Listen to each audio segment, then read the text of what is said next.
अस्सलाम वालेकुम। ये video elite school Khyber campus की तरफ से है। क्लास 7 के लिए फ्राइडे 24 जून और समर टास्क की हमारी चौथी डायरी है, डायरी नंबर 4 है। आज का जो हमारा काम है वो है अलामत फ़िजाइया और अलामत इस्तिफ़ामिया का इस्तेमाल। हमने जानना है कि अलामत फ़िजाइया और अलामत इस्तिफ़ामिया कैसे इस्तेमाल करते हैं, कब कब इस्तेमाल किया जाता है। ये तमाम अलामत वक़्फ़ में शामिल हैं, आपकी उर्दू की बुक में है अलामत वक़्फ़, आप उसमें से इसकी हेल्प ले सकते हो। ठीक है, सबसे पहले जान लेते हैं अलामत फ़िजाइया क्या होती है और उसे कहाँ कहाँ इस्तेमाल किया जाता है। फ़िजाइया की निशानी ये है, देखें आपके पास सामने एक पिंक कलर का निशान नज़र आ रहा होगा। इसको हम इंग्लिश में एक्सक्लेमेशन मार्क भी कहते हैं।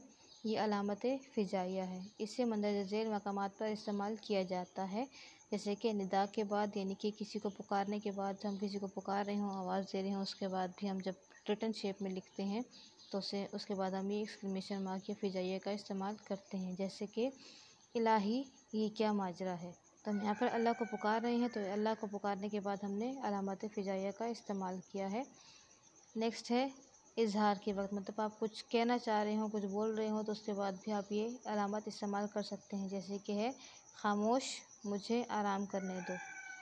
थर्ड वन है इजहार ख्वाहिश के वक्त, मतलब आप कोई विश जाहिर कर रहे हैं, कोई आपकी ख्वाहिश जाहिर कर रहे हैं, वैसे भी उस वक्त भी हम इसको इस्तेमाल कर सकते हैं, जैसे कि काश अकबर इम्तिहान में कामयाब हो जाता।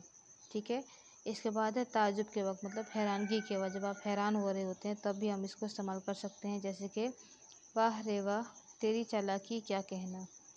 अफसोस के मौके पर भी हम इसको इस्तेमाल कर सकते हैं, जैसे कि है हाय रे बदबख्ती तूने मुझे कहीं का ना छोड़ा। मतलब ये हम जब कभी अफसोस कर रहे होते हैं तब भी हम इसको इस्तेमाल कर सकते हैं। ठीक है, ये अलामत जो है वो आवाज़ देने के मौके पर, इजहार करने के मौके पर, ख्वाहिश ज़ाहिर करने के मौके पर, ताज्जुब ज़ाहिर करने के मौके पर या अफसोस के मौके पर बोली जा सकती है। ठीक है, अब जान लेते हैं कि अलामत इस्तिफ़ामिया क्या है। इसकी अलामत होती है क्वेश्चन मार्क की तरह, इसे इस्तिफ़ामिया कहते हैं उर्दू में, और इंग्लिश में क्वेश्चन मार्क कहा जाता है। ये अलामत कुछ पूछने या इजहार शक के मौके पर भी इस्तेमाल की जाती है, मतलब आपको किसी बात पे शक हो कि ये काम ऐसा हुआ था कि नहीं, तब भी आप इसको इस्तेमाल कर सकते हो, और कुछ पूछने के टाइम पर भी आप इसको इस्तेमाल कर सकते हो। जैसे कि हमारे पास है अली की कमीज़ किस रंग की है, तो यहाँ पर हम पूछ रहे हैं, तो ये हमारे लिए क्वेश्चन है, जिसके आगे हम क्वेश्चन मार्क लगाएंगे। ठीक है, ये अलामत इस्तिफ़ामिया का इस्तेमाल हो गया एक तरीके से।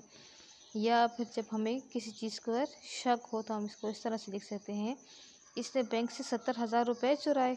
मतलब कि हमें जब किसी बात का शक हो तब भी हम इस अलामत का इस्तेमाल कर सकते हैं।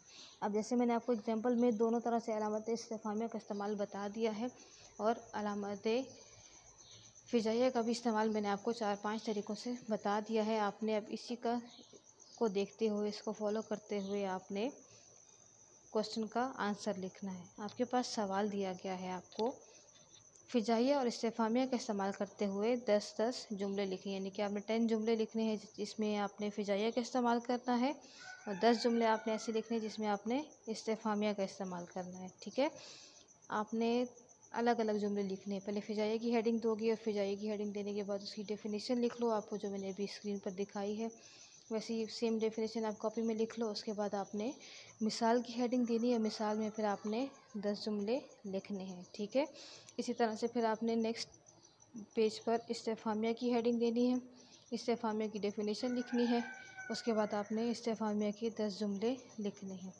ठीक है, उम्मीद है आपको काम समझ आया होगा। अल्लाह हाफ़िज़।